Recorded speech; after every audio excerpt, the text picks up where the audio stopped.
24 minutos pasan de las 10 de la mañana. Bueno, la gente que escucha este programa sabe nuestra posición tanto con el tema pandémico, pero también, anterior a eso, nuestra posición con respecto a las papeleras, a UPM, a la contaminación, a los contratos secretos. Bueno, en definitiva, saben cuál es el estilo de este programa y mi línea periodística. Y en base a eso, ni bien veo actores políticos que tienen una fuerte crítica, los invitamos. Y hoy tenemos el placer de recibir a Rafael Menéndez, diputado por Cabildo Abierto por Tacuarembó. Buenos días, muchas gracias por venir. Bueno, buenos días, muchas gracias por la invitación y un saludo a toda la audiencia, que sabemos que es una vasta audiencia. Bueno, me alegro que sepa eso, creemos que sí. Antes de iniciar con el tema puntual, medular, que es el tema de UPM, la contaminación y bueno, la convocatoria al ministro de Ambiente y demás, que me gustaría después ya la gente también que nos comentara cómo va eso. Primero saber un poco usted cuánto hace que está en política, qué lo llevó a volcarse a la política.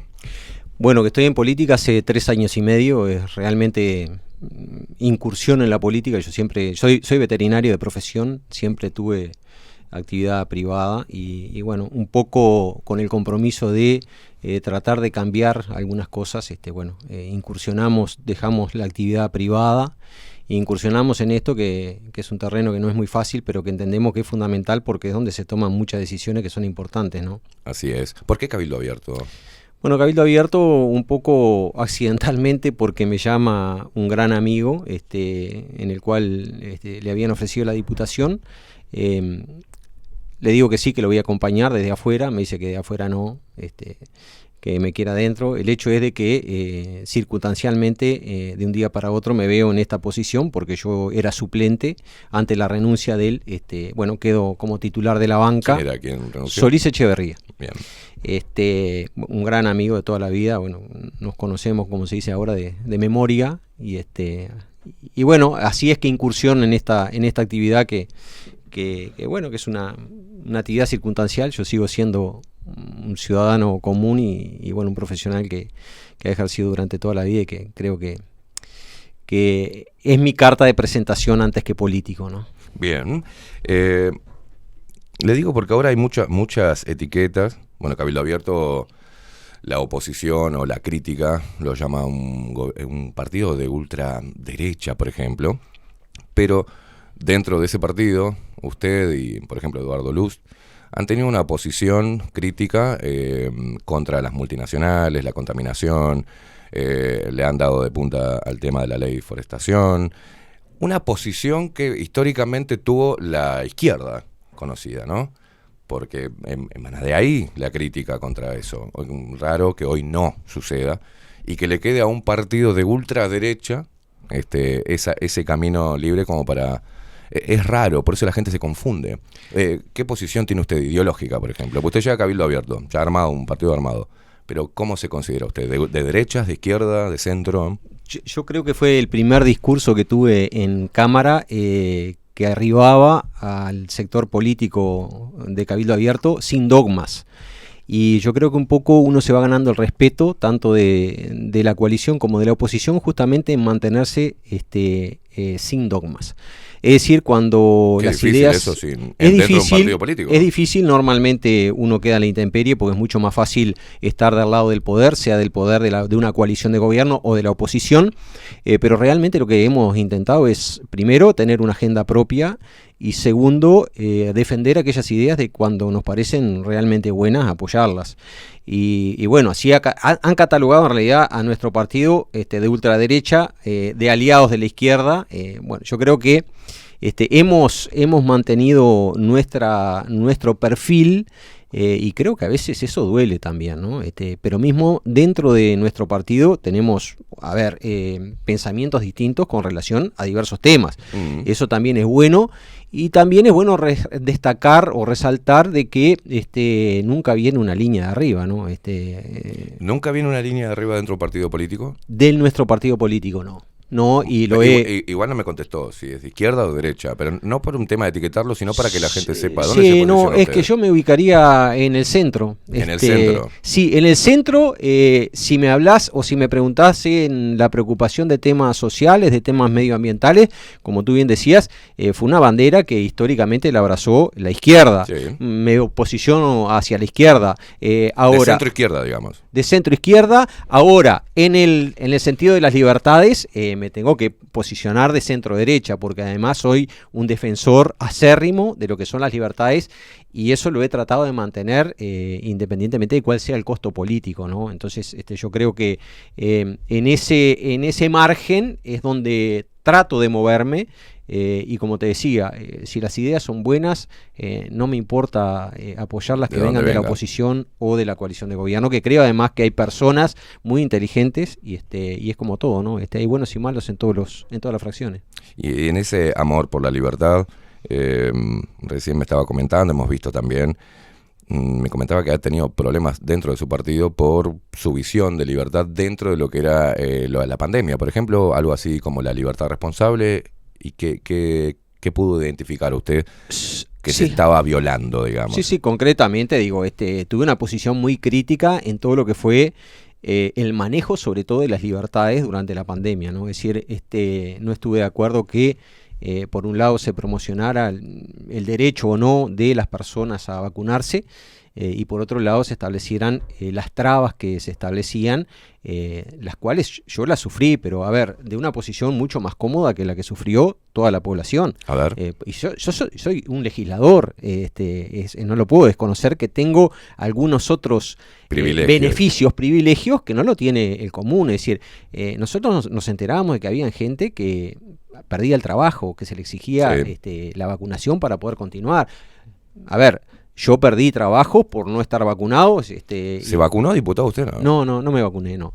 ¿Usted se podría hacer algo como muchas veces desde el Poder Ejecutivo, directamente o indirectamente, nos han catalogado como una clase B, ciudadanos clase B o C o D? Sí, totalmente. Y a ver, yo en su momento lo manifesté, incluso estuve muy en contra de diputados que, por ejemplo, promovían el pase verde o el asunto de cupos. A ver, o la ley Coleman. Sí, o la ley Coleman, o a ver, habían múltiples trabas que se establecieron de hecho y que iban contra esa libertad que nosotros pretendíamos defender, ¿no? Entonces nos posicionamos en el sentido de que si la persona decidía vacunarse, está todo bien. Si la persona decidía no vacunarse, está todo bien, pero tendríamos que tener los mismos derechos. Sí, claro. Y bueno, en base a eso, traté de moverme en el sector político. Difícil tarea, porque usted estaba dentro está dentro de un partido donde su principal referente, después de Guido Manini Ríos, es nada más y nada menos que Daniel Salinas, ex ministro de Salud. Sí, bueno, referente personal nunca lo tuve, y lo tengo que decir.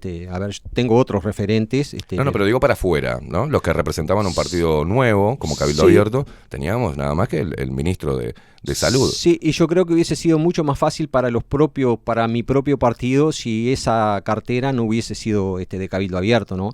Con el cual tuve muchísimas diferencias con el ministro Salinas y muchísimas diferencias, que se las manifesté. Además, siempre lo que salía a criticar se lo dije a él, tuve reuniones con él y bueno, yo creo que acá cada uno tiene que ubicarse en el rol.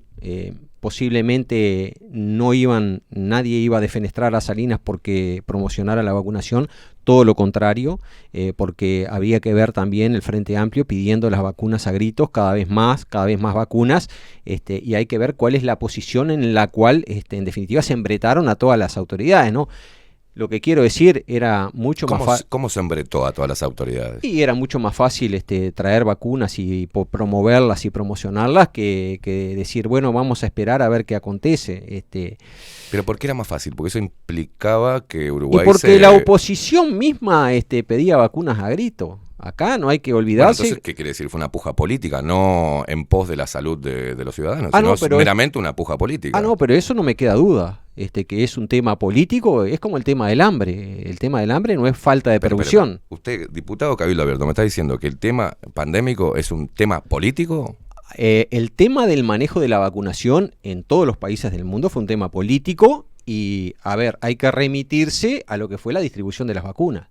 Los países más pobres del mundo fueron los que último accedieron a las vacunas, porque obviamente las empresas farmacéuticas le venden a los que les pagan, a los que tienen dinero, Sí. ¿no? O sea, te reitero, es como el tema del hambre, es un tema, no es por falta de producción, es un tema político que además nos interpela. Usted me dice un tema político respecto a la distribución de la vacunación. Y de la distribución de los alimentos. Yo lo que le estoy preguntando, si detrás de lo que usted puede observar, porque si de hecho no se vacunó, no sé por qué, ¿cuál fue la razón por la cual usted no se vacunó, por ejemplo? Que eso es importante. Porque yo creo que las condiciones de las distintas personas tienen que evaluarse de una manera distinta, es decir, no somos masas, no considero que estemos con el mismo o que estuviéramos con el mismo riesgo las personas que se sometieron en definitiva a vacunación. Creo que sí había que haber enfocado hacia grupos de riesgo, si esa era la idea, es decir, protegerlos desde el punto de vista vacinal, con una vacuna nueva, una vacuna que aparecía y que tenía muy poco tiempo de ensayos, pero además yo soy un ferviente defensor de lo que es la inmunidad natural. Bien. Yo personalmente soy una persona que he estado continuamente en contacto con animales, que estoy seguro que tengo anticuerpos hasta de garrapatas. Bueno, ¿sabe qué? El mayor exponente, digamos, en pandemia, que era Daniel Salinas, el ministro que emana de Cabildo Abierto, la primera contradicción que encontré yo a nivel periodístico fue el riesgo de hiperinmunizar a las personas. Porque en un momento el mismo ministro había dicho, tenemos que ver si ya tiene anticuerpos naturales, porque de colocarle una vacuna podemos generar el efecto contrario. Me parecía me parecía correcto. Luego salieron con ómnibus de buquebús al interior a vacunar sin chequeo previo, sin nada, y para mí fue una irresponsabilidad, más allá de las teorías de qué es lo que contiene la vacuna. En ese análisis y en esa postura médica me parecía que estaba haciendo lo correcto. Luego hizo todo lo contrario y para mí puso en riesgo. Si usted me acaba de decir, yo creo que tengo anticuerpos naturales. Existía el test serológico, por ejemplo, para determinar si tenía. Yo me hice uno, por eso no me vacuné, porque le hice caso al ministro de Salud, que decía, si tenías anticuerpos naturales, no se vacunen porque pueden destruirle todo el sistema inmunitario.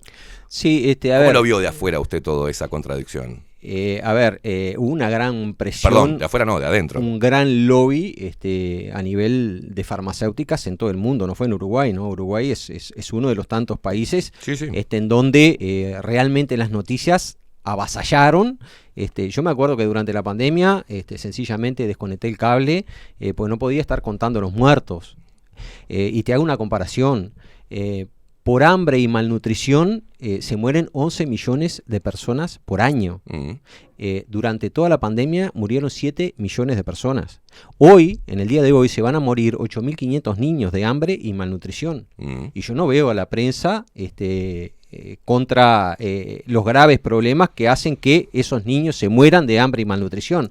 A ver, hubo un lobby muy fuerte porque suelen haber en este tipo de crisis, hubo una crisis, yo creo que hubo una circulación viral evidente que afectó a poblaciones de riesgo, pero obviamente, como hay un proverbio que dice que es demente no aprovechar una gran crisis, ¿no? Y claro, obviamente que los laboratorios, las farmacéuticas aprovecharon esto.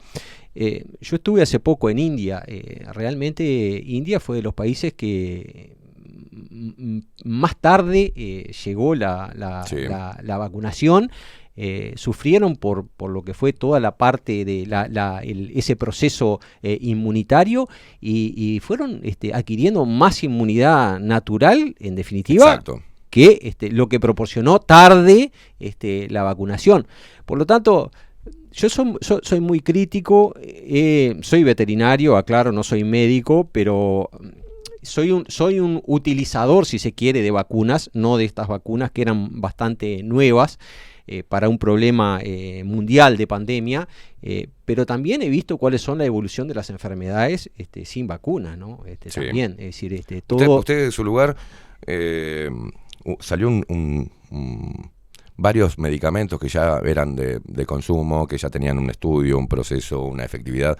¿Usted promovió la ivermectina en un momento como tratamiento para el COVID-19? No, yo no promoví nada. ¿O lo consultaron sobre No, esto? sí, obviamente consultas a un veterinario, te podés imaginar, sobre un producto que es de amplio uso veterinario. Sí, nosotros en realidad nunca aconsejamos nada. Sí la utilicé personalmente. ¿Usted usó ivermectina? Sí, de forma preventiva, pastillas, no me acuerdo cuántas eran las pastillas, pero semanalmente era a ver, habían publicaciones, incluso creo que era Australia, que estaba ya bastante adelantado sobre el uso de la ivermectina. Es un producto que la dosis tóxica es altísima, por lo cual te diría que es totalmente seguro para consumo. Y a ver, la ivermectina, que se descubre como antiparasitario, es producto de la secreción de un hongo, el Actinomyces avermictilis. O sea, todo se descubre casualmente. Bueno, hay efectos que no los digo yo, es decir, hay múltiples estudios en donde el levamisol en vacunos también es un gran estimulante inmunitario. Por lo tanto, hay muchas personas que vacunan concomitantemente con trastuzza y dan una dosis de levamisol, que es también un antiparasitario. Entonces yo creo, a ver, desde mi punto de vista personal... Tuvimos a Pedro Bordaberry hablando de la hidroxicloroquina, tuvimos el Ministerio de Salud Pública con donaciones de este tipo de medicamentos para prevenir. Pero sobre todo, Esteban, a mí me parecía muy paradójico que había políticos hablando de la vacunación pesando 105, 110 kilos y no siendo capaces de caminar una cuadra porque se agitan, o comiendo comida chatarra y llevando una vida que para nada es saludable. Entonces, uno como que ve la contraposición, ¿no? Yo creo que debiéramos, capaz que con más tiempo y un poco previniendo lo que pueda pasar a futuro, enfocarnos en esos aspectos. Es salud de las personas, en alimentación, salud en ejercicio físico, todas esas cosas que, a ver, está comprobadísimo que refuerzan el sistema inmunitario. Porque llegamos acá, la especie humana no llegó acá o sea, las vacunas contribuyeron enormemente, estoy totalmente convencido, a mitigar y erradicar problemas como la viruela, la polio, etcétera, etcétera. Ahora, el sistema inmunitario se viene desarrollando y es un sistema tan perfecto, se viene desarrollando desde que el hombre evolucionó. Existe, claro, ¿no? En la Tierra, incluso el sistema inmunitario en los animales. Y además tenemos esa perfección de que es un sistema inespecífico, ataca lo que venga. Ahora hay que reforzarlo, ¿no? Entonces, que nosotros hayamos basado una salida de un problema de pandemia únicamente en la vacunación, yo creo que erramos en eso, erramos porque además también descuidamos otros aspectos, que fue la atención de aquellos otros problemas que no eran efectivamente pandemia. Claro, a mí me tocó hasta omisión de asistencia. A mí me tocó entrar por un problema agudo a una institución médica, y a mí me tuvieron 6 horas esperando porque me tenían que hacer test de COVID y todo lo demás porque venía con fiebre.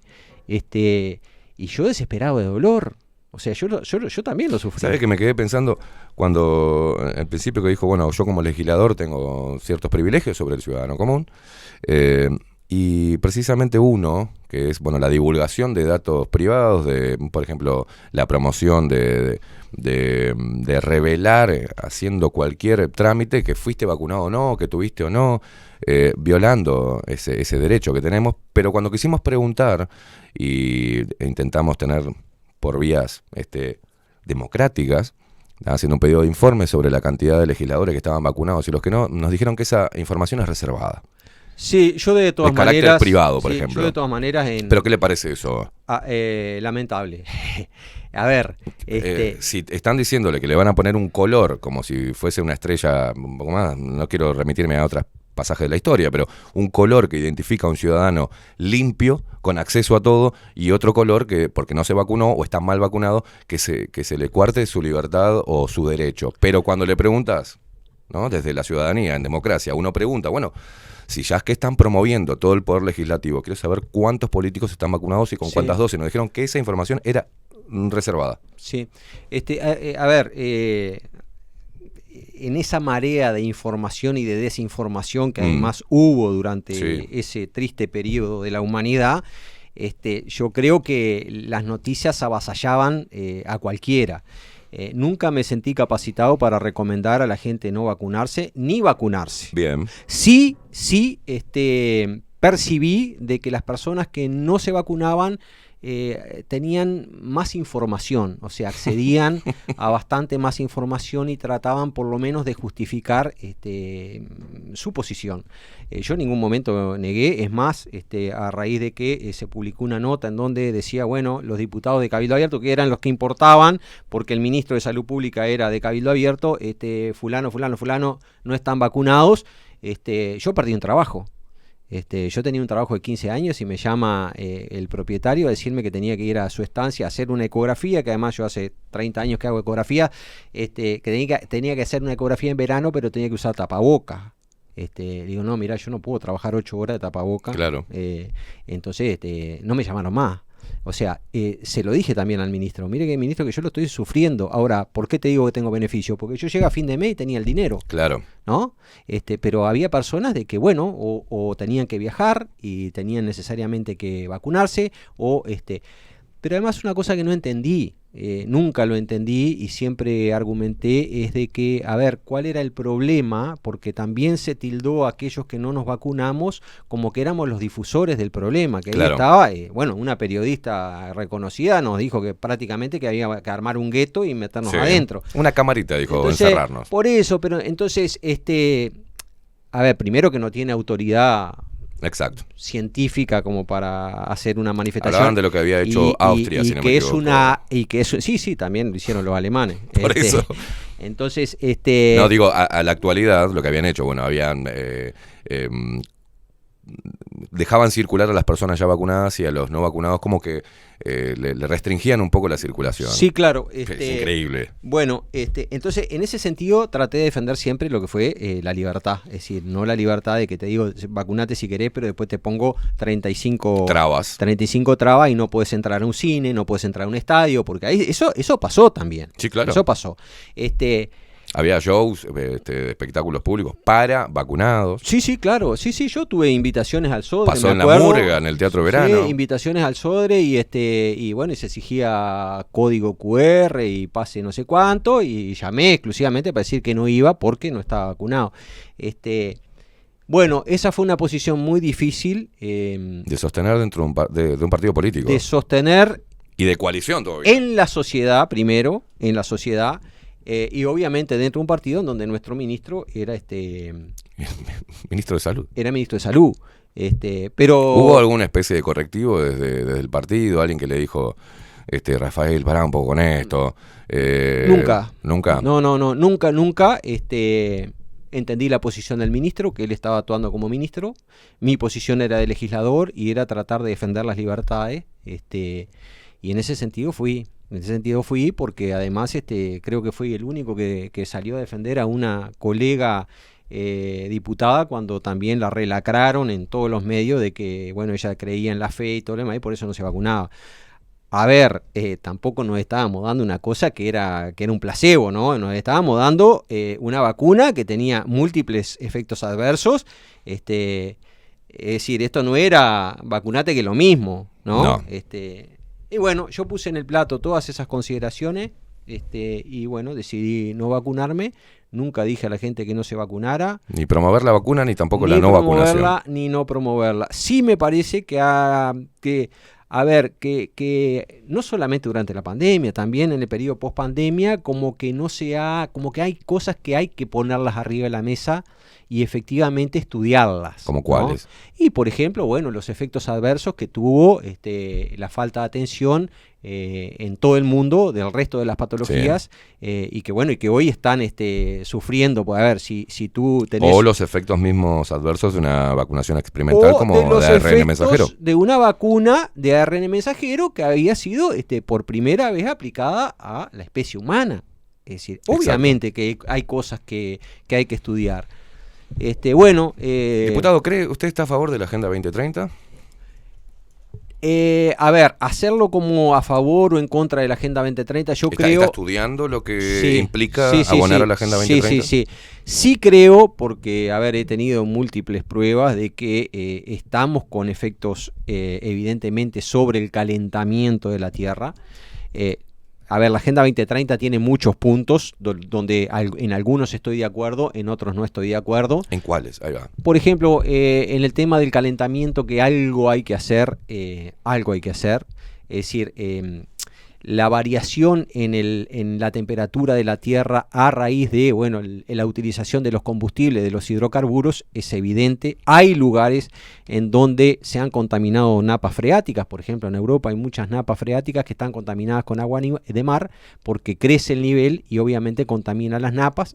En Francia tú vas a comprar un agua mineral y vale mucho más que una cola, una bebida cola. Hay zonas, sobre todo de Centroamérica, en donde poblaciones nativas que habitaban en islas han tenido que desplazarse por también ese calentamiento. Por ejemplo, en ese sentido... Bueno, pero no cree en lo apocalíptico de esto, sino como una llamada de atención de la naturaleza como para poner llamado de atención y como para además responsabilizarnos. Es decir, las islas de plástico que están hoy en día, que están formadas, hay 5 islas de plásticos enormes, hay microplásticos ya en los propios organismos humanos. Yo creo que en esos temas medioambientales tenemos que ponernos las pilas y no decir, no, porque no pasa nada, que acá la naturaleza arregla todo. Tenemos que concientizarnos de eso. Obviamente hay otros temas de que no estoy tan de acuerdo. A ver. Y por ejemplo, la globalización de todo lo que es la salud, en ese tema no estoy de acuerdo. Que todos en el futuro, en definitiva, podemos proporcionar o tengamos que proporcionar datos para la generación de políticas. Eso es muy peligroso.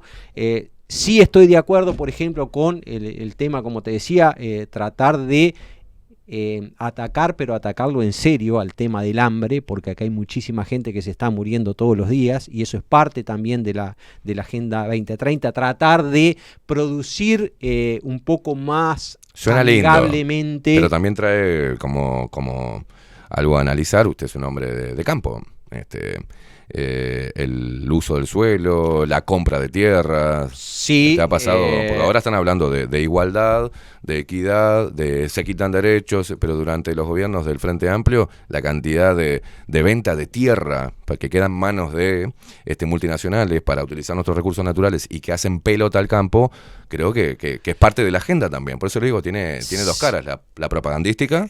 Sí, bueno, por eso te decía, hay cosas de que yo creo que no se puede estar de acuerdo. Es decir, hoy por hoy, además hay una demonización a lo que es la producción de proteínas animales y al consumo de proteínas animales. Nosotros el otro día tuvimos una charla de una especialista en temas alimentarios que la trajo INAC, que es Diane Roger, que nos decía, hay países europeos en donde al niño en la escuela se le da un diploma cuando se transforma en vegetariano. Entonces el niño le dan adelante de toda la clase un diploma donde pasa de buen ser humano, digamos. De buen ser humano, de no consumir más carnes. A Uruguay mismo nos están demonizando por el tema de producción y de consumo, ¿no? Hay que poner siempre las alertas. Por eso cuando uno dice Agenda 2030, en qué puntos y cómo se llevan a cabo, además, ¿no? ¿Qué opina de la agenda LGTB dentro de la currícula estudiantil? A través de la ley 19.580, por ejemplo. Bueno, a ver, como te digo, yo soy un defensor de todo lo que es la libertad. Yo creo que las opciones, en todo punto de vista, deben ser respetables y así tenemos que tratarnos como ser humanos. Lo que, te reitero, no estoy de acuerdo de que tengamos que brindar datos y tengamos que, en definitiva, proporcionar datos para la confección de políticas públicas, en definitiva. Yo respeto el pensamiento de cualquier individuo. Su elección sexual. Su elección ideológica. Pero hablo de una ley religiosa, que le obliga a todo el sistema educativo a impartir educación sobre una ideología antibiológica, por ejemplo, sí, totalmente. Y a una edad que no está, Sí, el niño en el crecimiento no está apto como para poder recibirla correctamente, ¿no? Totalmente. Porque todavía no ha despertado la sexualidad. Sí, totalmente. Y por eso tenemos, sobre todo la clase política, que estar alertos a ese tipo de señales y hacia quién quieren dirigirse, ¿no? Porque decir, un niño que todavía no tiene formada su personalidad, en donde esto es un libro en blanco y la va escribiendo todos los días, que bueno, que nosotros impongamos algún tipo de educación tendenciosa hacia uno u otro lado, hacia cualquier lado, a mí me parece que no es bueno, y que además en muchas de esas políticas se deja el plano familiar de manera secundaria, ¿no? Y en donde... Como actúan las sectas. Y en definitiva en donde papá Estado se termina haciendo cargo de absolutamente todo y terminan en 3 o 4 personas o 5 personas confeccionando políticas para un sector de la población que es vulnerable, porque no podemos pretender que un niño esté capacitado más allá de sus de las ideologías familiares, sí, claro. Para decidir sobre cosas importantes, ¿no? ¿Cuánto usted hablaba de la libertad, por eso mismo? Una cosa es decir, bueno, soy amante de la libertad, pero hay cosas que hay que salvaguardar, porque si dejamos todo al libre albedrío, de que todo se inunde de libertad absoluta, termina pasando lo que está pasando hoy, que organismos internacionales nos digan, en este caso podés pisotear su propia constitución, contratos secretos, ideologías metidas en la educación, persecución, censura, en un faro de la democracia. Entonces, ¿cuánta independencia tiene un diputado de cualquier partido? Decir, bueno, yo por ejemplo quiero derogar la ley 19.580. Me parece que es dañina en base a los estudios de suicidio juvenil, de hormonización, de problemas psiquiátricos, porque la otra vez lo más alarmante era hombres entre 17 y 45 años se vienen quitando la vida. El 80% de los suicidios en Uruguay son de hombres en esa franja etaria muy joven. ¿Cuánto tiene esto, o cuánta independencia tiene un diputado para ir en contra de esto? Yo creo que la independencia individual depende un poco de los sectores políticos, en definitiva. Nosotros hemos criticado muchísimo lo que era la mano de yeso en los gobiernos pasados, y tampoco estamos de acuerdo en que en este gobierno se repita lo que criticamos tan duramente en los gobiernos anteriores. Ahora, lo que mandan después son los votos, ¿no? Es decir, cuando uno tiene que construir una posición... hay que tejer alianzas. Hay que tejer alianzas y hay que tratar de persuadir a las otras voluntades que muchas veces están condicionadas por la posición partidaria de uno o dos líderes en cada partido. Esa es la realidad.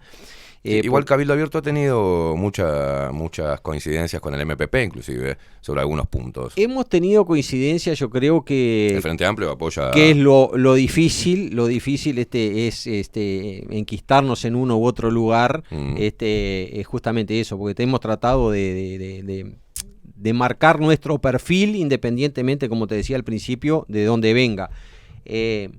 Ese es el camino, es decir, el camino de la política no es el camino que uno puede tomar dentro de una empresa particular o dentro de su actividad particular, en donde de repente la decisión depende de uno, ¿no? Entonces, bueno, la labor de los políticos es justamente manifestar su postura con claridad, con argumentos, pero también persuadir a los demás políticos, en definitiva, a que se levante o no se levante una mano. Claro, una utopía también, porque normalmente uno ve 12 horas, 24 horas de sesión parlamentaria y están todos con la mano de yeso. Son los bloques duros que después termina todo en un cuarto intermedio y se reparten, digamos, bueno, firmamos esto sí, esto no, pero parece a veces, con respeto, le digo, sobre su trabajo, diputado, pero sí, parece un gran circo armado para el electorado y no para atacar el problema en sí. Sí, yo creo que a raíz de la última interpelación, creo que como que llegamos a un punto de inflexión, ¿no? Es decir, como tú bien decís, muchas veces las resoluciones están confeccionadas antes de que se produzca una interpelación. Entonces eso me parece que no es bueno. Es decir, porque si yo hago una interpelación, yo tengo que escuchar a los interpelantes y tengo que escuchar a los que se defiendan para tomar una posición. Yo creo que a raíz... Usted lo que acaba de decir es muy... los acuerdos se confeccionan antes que que surja la polémica. Bueno, a raíz de esta última interpelación a los ministros de Relaciones Exteriores y Economía, salió, como quien dice, una cosa inaudita, ¿no? Es decir, nadie sabía, y finalmente se termina cuestionando a todo el directorio de CTM y también a los 30 puestos que habían entrado por la ventana. Claro. Que era una posición de que a priori nadie pensaba, incluso por los propios partidos de la coalición de gobierno, ¿no? Y sí. del partido de gobierno. Yo creo que esas son cosas buenas para la democracia, y en definitiva es la opción que hay. Es decir, la democracia es esto, pero además otra cosa que te voy a decir, el control ciudadano sí. es muy importante.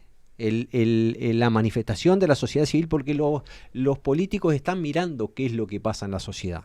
Y sí, tendrían que hacerlo. Se están posicionando, están posicionando. Sí, a veces no. Teóricamente son representantes del pueblo, sí, ¿no? Bueno, a veces sí, a veces no, ¿no? Entonces, pero ¿a quién están representando? Exactamente. Si bueno, después de esto, o en este momento, donde hay 5 plebiscitos o 4 plebiscitos que emana del pueblo o del activismo ciudadano, que usted me diga, bueno, como que sería buena cosa que empecemos a mirar, ¿no?, lo que le pasa a la gente para tomar decisiones, representarlos, porque son representantes del pueblo. Y el poder legislativo es el poder que ejerce de contralor del poder ejecutivo. Entonces, o perdimos lo que es ser un político, o no estamos en democracia, estamos mirando por cualquier otro lado. Bueno, Esteban, pero el descreimiento en la clase política por algo es. Hay descreimiento en la clase política de toda la sociedad. Y sí, pero digo... Sí, hay descreimiento. A ver, yo creo un poco que es la misión de los que venimos de afuera, de que no es que estamos nosotros... en la era de los outsiders, ¿no? Bueno, no es que vengamos los puritanos, pero nosotros nos acordamos de qué era lo que criticábamos. Y si hay descreimiento, si nosotros pasamos de una actividad a otra, yo cuando ingresé en la política tenía ya 3 hijos estudiando acá, me conocía 20 países, trabajaba de mi profesión, o sea, no es que yo me vengo a colgar de un sueldo público porque me estaba muriendo de hambre, ¿no? Eso es así. Ahora venimos un poco a cambiar la política. Yo creo que es bueno este tipo de renovación. El 50% de la Cámara de Diputados se renovó.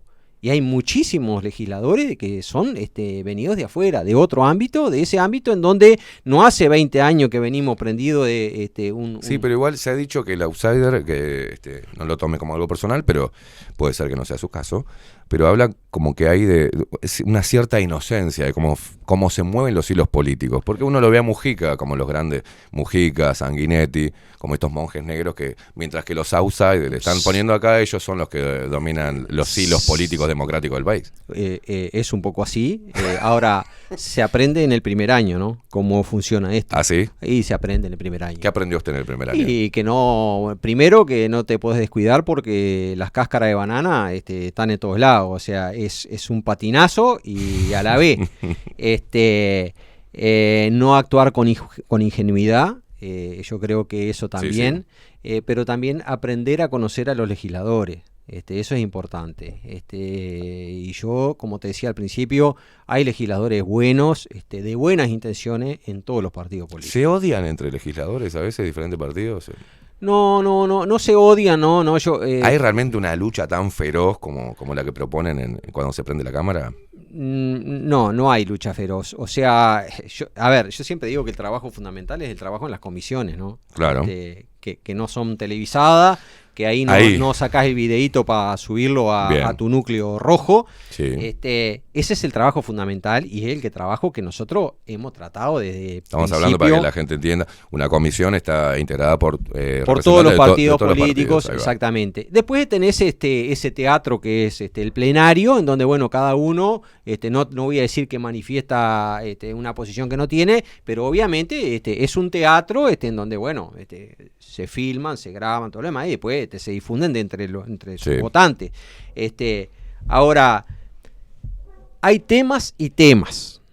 Yo, por ejemplo, a raíz del tema de ley forestal, que fue un tema en donde recibí guachazos de todos lados, del sector forestal, del partido de la coalición, de mi socio de la coalición. Pero el tema forestal, ¿fue una iniciativa suya que emana de usted? Dice, bueno, quiero llevar adelante esto. Sí, completamente. Bien. Sí, el tema forestal fue un tema, yo vivo en un departamento que tiene 160.000 hectáreas forestadas.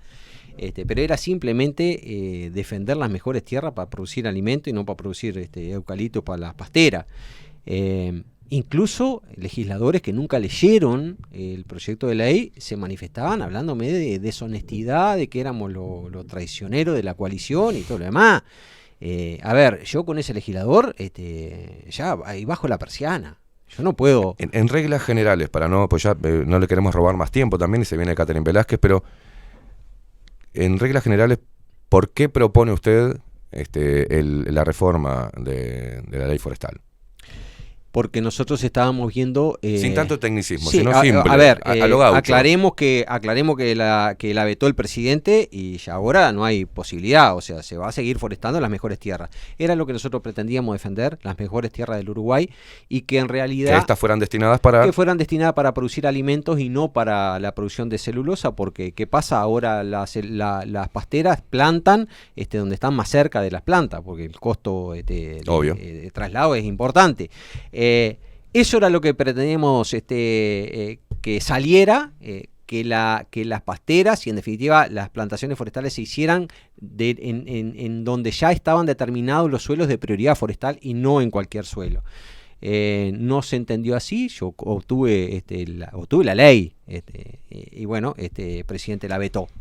Bueno, como dije, tuve que soportar el gran lobby, por eso sé si sabré lo que son los lobbies, en donde bueno, yo prendía la radio y tenía 20 publicidades de UPM y 20 publicidades de la Sociedad de Productores Forestales, o sea, ya era un tormento prender la radio 5 minutos y te aparecían 45. Sí, inclusive había periodistas que cuando se quería instalar, las primeras veces que se hablaba y se generó este debate sobre las pasteras, iban hasta el lugar, sacaban agua, decía contamina, todo esto, y después terminaron callándose la boca diciendo que UPM había ayudado al PBI y a dar trabajo. No, y tuve periodistas importantes que se posicionaron en la otra vereda, ¿no? Es decir, hay un tema que es la atracción al poder, que eso obviamente es mucho más fácil estar del lado del poderoso, y si yo, bueno, tengo una radio... Es mucho más redituable, digamos. Claro, y entonces, bueno... Si no creo que beneficioso para la el jefe de la radio te dice, mirá, escuchame una cosa, a mí esto me están poniendo... Exacto.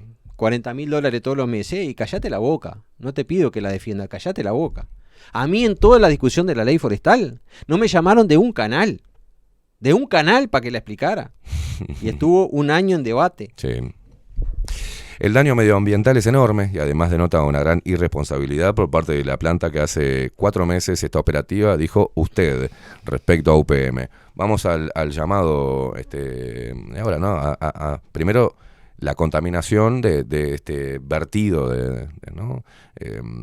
Dígame, ¿en qué está? ¿Cuándo se cita, no? ¿El jueves me dijo? El jueves a las 10 de la mañana tenemos la comparecencia de todo con el ministerio. Sí, de Bouvier, supongo que va también a concurrir con Amarilla, que es el viceministro, y el equipo técnico de la DINASEA, que en definitiva fue quien fue tarde, pero fue a evaluar el daño. Y concretamente lo que nosotros vamos a tratar de establecer primero es desde cuándo comenzó el daño, porque tenemos la información de que se hace una comunicación el día 16 de agosto por parte de la empresa que había sido alertada por un vecino.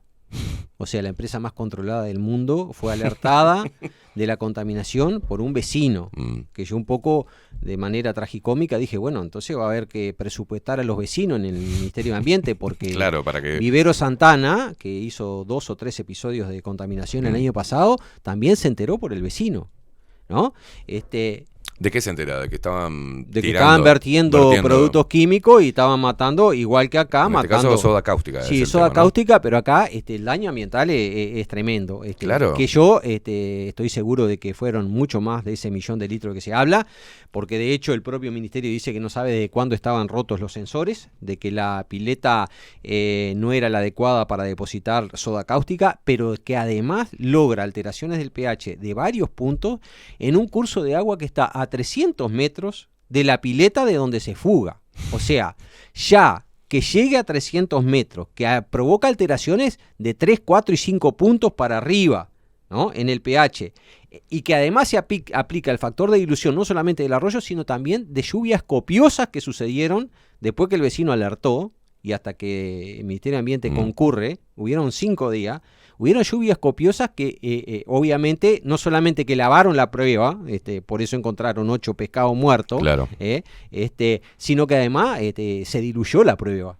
Entonces, para nosotros eso es gravísimo. O sea, ¿por qué funcionaba la planta con sensores rotos? ¿Desde cuándo comienza la contaminación? ¿Por qué se entera por el vecino y la planta no se entera por un control de la planta? ¿Por qué tarda 5 días el Ministerio de Ambiente en pronunciarse o concurrir? En concurrir, porque se pronuncia mucho más tarde. Sí, sí. O sea, se pronuncia a raíz de todos estos llamados que hicimos y que lo expusimos. Pero además, en realidad nos indigna una multa de $40.000. Cuando te cruzas un radar y te cobran $600. Entonces, una empresa que contamina, que fue el ambienticidio más grande que hemos tenido por parte de una empresa particular al Estado uruguayo. Una empresa que está en zona franca, que su activo se lo lleva, pero te deja este pasivo medioambiental, arreglate vos como puedas, ¿no? Entonces, $40.000 multa. ¿Cuál es la señal? La señal es contamine y siga contaminando, que acá no pasa nada. No pasa nada. Bueno, el jueves entonces llamado a el ministro de Ambiente. Un placer, diputado, la verdad, un placer. Gracias por todo el tiempo y por no haber escondido, haber sacado el culo de la jeringa, si hablamos de vacunas, a preguntas que es muy difícil encontrar en políticos que tengan. Entiendo que la política significa acuerdos, respeto, digamos, al partido que uno integra o que le dio lugar, pero por sobre todo tiene que tener un político para que las personas vuelvan a creer en la política. Debe haber políticos que estén realmente poniendo arriba de la mesa lo que sucede, o los temas medulares, no que si le ponemos licenciade o licenciado, sino que está pasando algo, por ejemplo, en materia medioambiental, dado también lo que propone la Agenda 2030, ¿no? Del cambio de la matriz productiva. Ojo cuando hablamos del cambio de la matriz productiva, porque puede pasar esto, ¿tá? Podemos tener toneladas de desechos tóxicos en nuestros recursos, en el agua, y después vemos que nos dicen que lo que más contamina son los eructos y los pedos de las vacas. Es un tema muy complejo. Sí. No sé hasta cuándo podrá usted seguir apuntalando con esto. A ver, hay que informarse y también hay que comunicarlo. Acá en el mundo se habla del concepto de una sola salud, que es la salud medioambiental, la salud animal y la salud humana, sí. Es decir, que no se pueden tratar. Entonces, si estamos preocupados por la salud humana, debiéramos estar preocupados por la salud animal y la salud medioambiental. Eso es lo primero. Y lo segundo es, mientras actuemos con honestidad intelectual, yo creo que es posible una discusión a todo nivel, con argumentos. Ahora, yo no puedo decir que soy ambientalista y hacer lo contrario, o bajo una bandera terminar haciendo lo contrario. Entonces eso, por lo menos, yo creo que para mantener una discusión y que en definitiva las cosas salgan mejor y se mejore la calidad de vida del ser humano, debe ser planteada desde ese punto de vista, de honestidad intelectual. Se respetan todas las posiciones, pero no con ambigüedades. Eso creo no tener miedo al debate. Para eso están en el Poder Legislativo, para debatir ideas en pos de mejorar la calidad de vida de los habitantes de este país. Tendría que ser así. Bueno, diputado Rafael Menéndez de Cabildo Abierto por Tacuarembó, un placer. Muchísimas gracias por acercarse a Bajo la Lupa. Muchas gracias a ustedes y saludos a la audiencia.